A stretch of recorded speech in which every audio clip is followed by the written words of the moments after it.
Hey everybody, welcome back to our channel. Today I'm going to show you a quick tip on how to apply crystals using one product. If that interests you, stay tuned.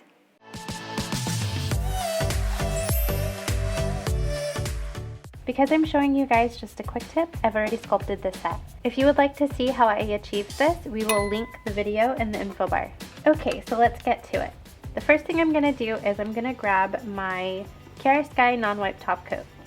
Now the reason why I'm using a non-wipe top coat is because as soon as I place my stones, I'm going to want to put it into the light so it can cure.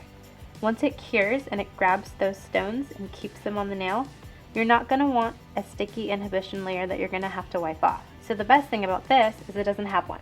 I'm going to apply the top coat to the entire nail, and I'm going to put a little extra right down the middle where I'm going to put our emblems. The best thing about using a gel top coat for this technique is you have a lot of time to maneuver the stones where you want them. An easy way to pick up the stones is by using a wax pencil. One pro tip that you want to remember when doing an emblem type bling design is you want to keep everything symmetrical. This is very appealing to the eye and makes for a beautiful nail. As you can see, I'm picking up different sizes of stones. This is going to add dimension and make the emblem look amazing. So when you guys are doing this, just take your time, play around with it, make sure everything is exactly how you want it.